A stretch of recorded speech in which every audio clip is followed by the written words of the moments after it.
Alô, meu povo! Olha eu aqui, professor Ezequiel Santos, mais uma vez, pedindo licença para entrar na sua casa e levar para você a TV Escola Jaboatão, com nossa aula de Geografia. Hoje nós vamos falar dos múltiplos usos da água e as grandes bacias hidrográficas do mundo. Lembre-se que numa aula anterior a gente falou sobre as bacias hidrográficas, né? O rio principal, seus afluentes e sua área de drenagem, a nascente, a foz. Na aula de hoje, a gente vai falar sobre a disponibilidade de água e os seus usos múltiplos. Veja aí na sua tela que no nosso planeta, de toda a água que existe, 97,5% é água salgada e ela encontra-se aonde? Nos oceanos e mares. 2,5%, isso é um número aproximado, tá, gente? É água doce. E aonde é que está essa água doce? Veja aí na sua tela, tudo isso que está em azul, 68,9% da água doce são as calotas polares e as grandes geleiras.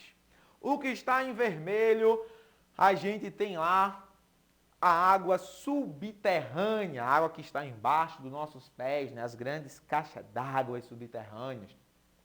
E aí nós temos uma linha bem fininha, né? Em cinza, que seria a umidade e no solo, e o que está em amarelo quase não aparecendo ali, 0,9% a gente tem rios e lagos. Veja como é pequena a quantidade de água. É essa linha aqui mesmo, que quase a gente não vê, tá? Os rios e os lagos. E aí, a água é usada, né? A gente tem 70% da água própria para o consumo é usado pela agricultura, né? Inclusive, esse tipo de atividade com a irrigação, como essa imagem que está aí na sua tela, é uma atividade que desperdiça muita água e também contamina muitos reservatórios, porque às vezes essas plantas estão com substâncias químicas indevidas e essa água bate na planta e infiltra no subsolo. Também a criação de animais, né? A criação, a pecuária, a gente pode dizer que a agropecuária consome a maior parte da água própria para o consumo dos seres humanos. Nós temos também o uso da água na indústria. Cerca de 19% da água disponível é usado na indústria para produzir os diversos tipos de produtos que nós usamos, inclusive podendo gerar também contaminação devido à eliminação errada desse recurso mineral tão importante, né? As águas é importante para fazer a indústria funcionar. Nós temos o uso doméstico. O uso doméstico é o menor uso, né? De 11 ou 10%, depende muito ali de quem está apresentando os dados. Representa o uso doméstico, tem dados até de 8%, que o uso doméstico representa do consumo de água. Lavar prato, tomar banho, né? A água quando chega à nossa casa, às vezes ela passa por grandes vazamentos no caminho, tanto da nossa encanação, quanto da prefeitura. Tem o tempo que nós gastamos tomando banho, quando tem água, lavando os pratos sem desligar a torneira, jogando o resto de comida pelo ralo da pia, contaminando os rios.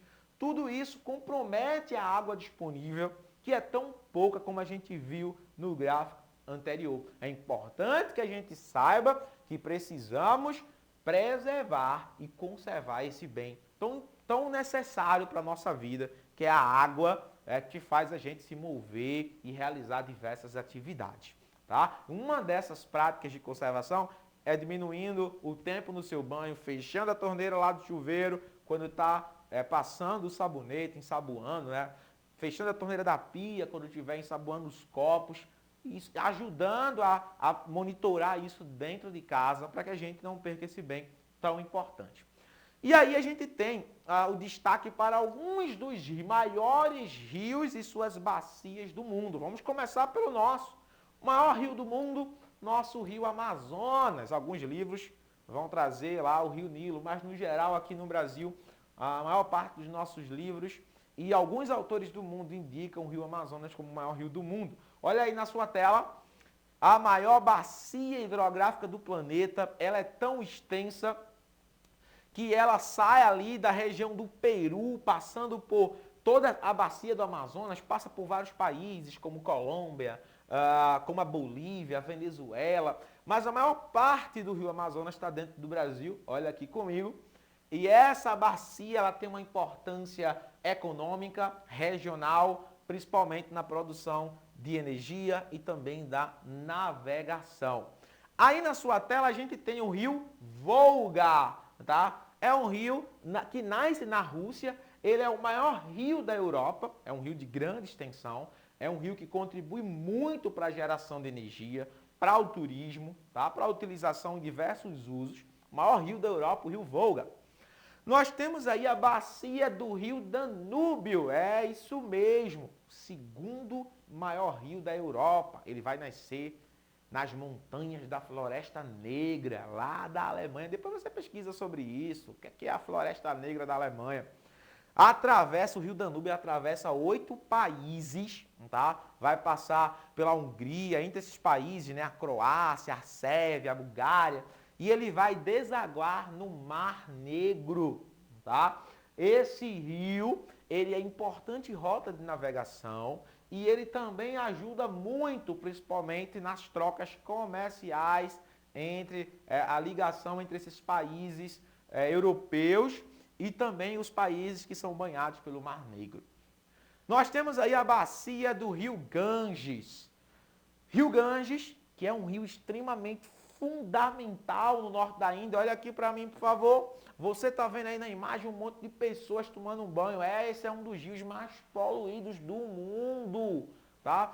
Existe um dado que diz que no rio Ganges, alguns locais têm 1000 pessoas nas margens dele por quilômetro quadrado.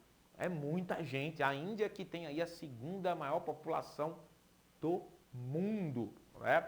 Então, o rio Ganges ele é muito poluído. Ele tem um elevado grau de poluição que chega a ter 31 milhões de bactérias para cada 100 ml de água. Imagina tu pegar uma garrafa de água mineral, dividir ela em 5 partes. 100 ml de água é a quantidade de água na xícara de café que tu toma aí na tua casa. Talvez até menos. E ter ali dentro 31 milhões de bactérias. Né? Isso é o que diz quem pesquisa o assunto. Um dos rios mais poluídos. É um dos rios mais importantes. É considerado um rio sagrado na Índia. Por isso que as pessoas tomam banho dentro dele. Também lavam roupa. E jogam suas necessidades fisiológicas dentro do rio Ganges também. Infelizmente, o rio que ele é tão importante para o ser humano, sendo degradado, destruído pelo próprio ser humano.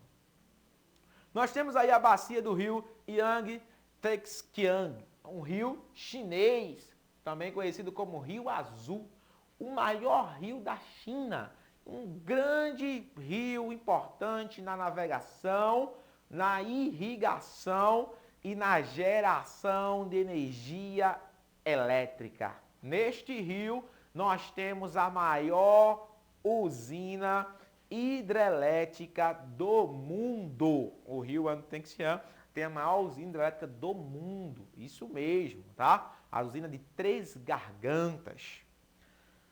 Nós temos na África o rio Congo. O rio Congo ele é o segundo maior rio africano em extensão, em volume de água. Ele passa por uma região, veja que a imagem parece a floresta amazônica, né? Porque ele passa por uma região de muita chuva, uma região fluvial, que são as florestas equatoriais, tanto a Amazônia é uma floresta equatorial, quanto a floresta do Congo também. É um rio extenso, é um rio bom para navegação e também é um rio usado na geração de energia elétrica.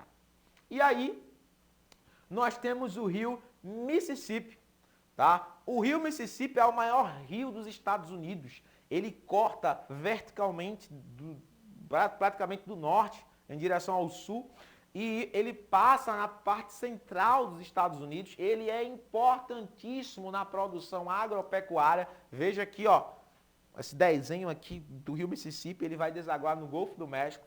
Por eles são mandados, passa por eles produtos industrializados, produtos minerais, pessoas, né? O rio Mississippi ele é o maior rio dos Estados Unidos e tem uma importância econômica muito grande, uma importância de abastecimento, porque além da parte de agropecuária, também a indústria utiliza tanto para liberar seus efluentes, como também para liberar a produção. E eu vou deixar um desafio para vocês. Sabe qual é o desafio? Você vai pesquisar na internet ou em livros quais as principais consequências da construção de usinas hidrelétricas. Já que a gente falou, você deve ter percebido que todos os rios têm ali o potencial para geração de eletricidade. Com isso, eu me despeço de vocês. Aguardo vocês na próxima aula. Um forte abraço a todos e continua com a gente na nossa TV Escola Jaboatão. Valeu!